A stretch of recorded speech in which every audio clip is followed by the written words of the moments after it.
तो ये जो बना था वो ले लिया हमने HBr, इसकी भी होगी होमोलिटिक क्लीवेज, और जब इसकी होमोलिटिक क्लीवेज होगी तो एक बॉन्ड 2 इलेक्ट्रॉन से बना था, एक इसको मिल गया और एक इसको मिल गया। इतनी बात समझ में आई। अब ये इसके साथ जाके अटैच हो गया ROH, ये हो जाएगा ना, एक इलेक्ट्रॉन इसका एक इसका, ये पड़ा, बॉन्ड बना लेंगे और Br रेडिकल अलग रहेगा। ठीक है, ये खत्म हो गया इनिशिएशन। अब आ गया प्रोपोगेशन। प्रोपोगेशन वाले स्टेप में क्या होता है, देखो प्रोपोगेशन वाले स्टेप में ये हम यूज करेंगे एल्कीन। कोई भी एल्कीन ले लो, मैंने ये ले लिया,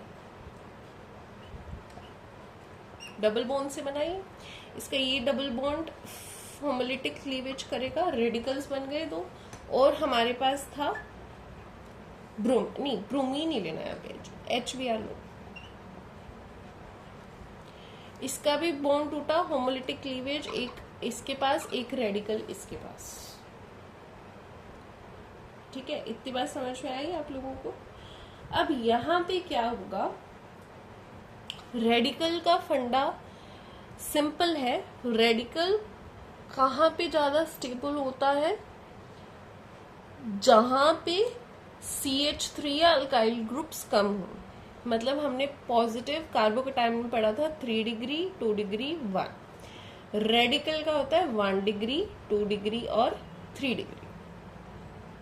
ठीक है, क्योंकि रेडिकल मतलब ऑलरेडी इलेक्ट्रॉन है, और अगर जितने ज्यादा CH3 ग्रुप्स अटैच होंगे, ठीक है, रेडिकल है ना ऑलरेडी, जितने ज्यादा CH3 ग्रुप्स अटैच होंगे उतनी ज्यादा इलेक्ट्रोडेंसिटी बढ़ाएंगे, पर इसके पास तो ऑलरेडी है ना इलेक्ट्रॉन एक्स्ट्रा, तो इसको क्यों चाहिए इलेक्ट्रोडेंसिटी ज्यादा, तो वो रिपल्शन क्रिएट हो जाएगी, इलेक्ट्रॉनिक रिपल्शन।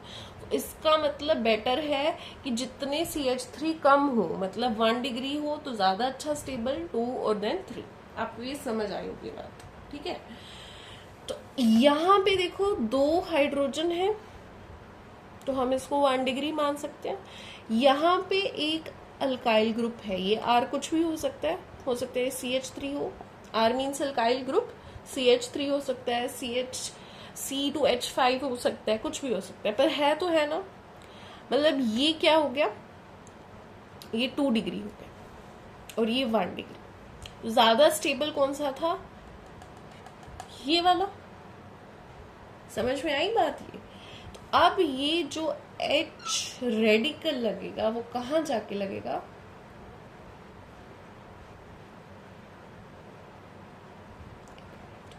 यहां जाके लगेगा, इस रेडिकल के पास जाके लगेगा।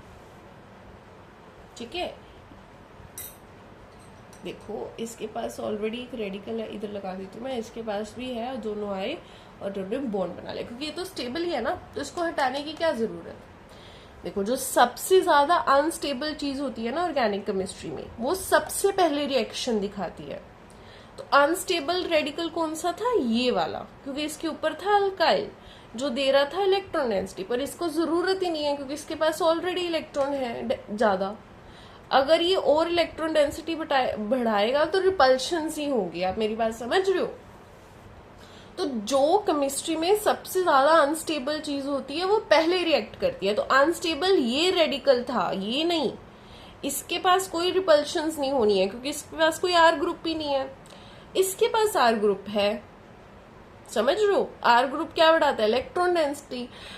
इसके पास ऑलरेडी इलेक्ट्रॉन्स थे तो रिपल्शन हो जानी थी, तो हमने सबसे पहले सबसे अनस्टेबल चीज की रिएक्शन करवाई। तो ये H कहाँ पे जाके लगेगा, यहाँ पे। इतनी बात समझ में आई आप लोगों को। तो यहाँ पे कौन लगेगा आके, ब्रोम। तो ये क्या बन गया, ये कुछ ऐसा बन गया।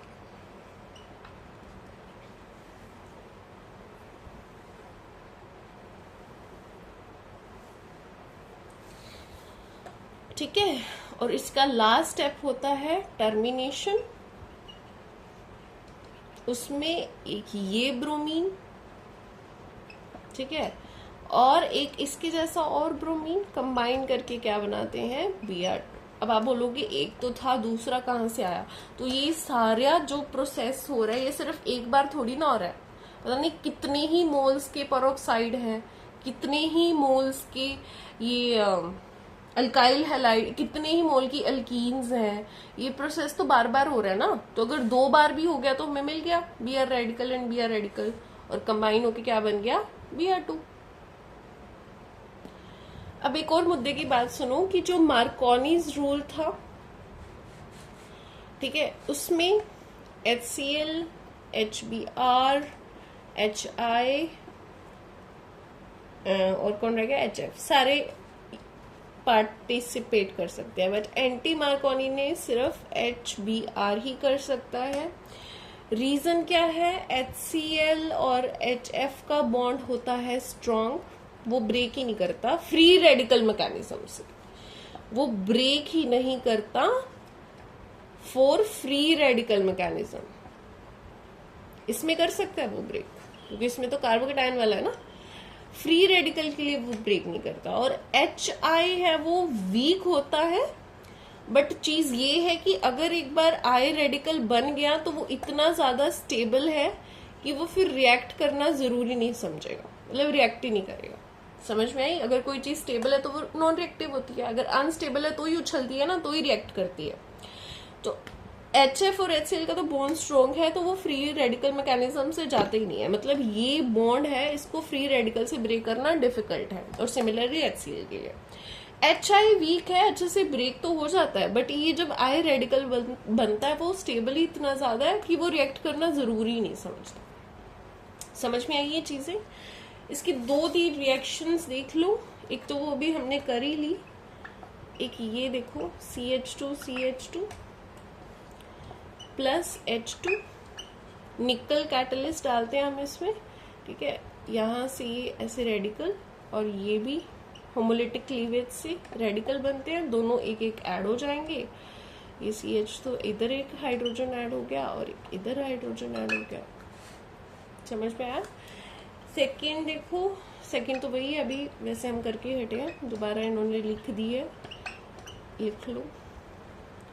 CH2 इसके साथ ब्रोमीन लगेगा और दूसरे CH2 के साथ भी ब्रोमीन। ये सेम प्रोसेस, रेडिकल रेडिकल, और ये BR रेडिकल रेडिकल।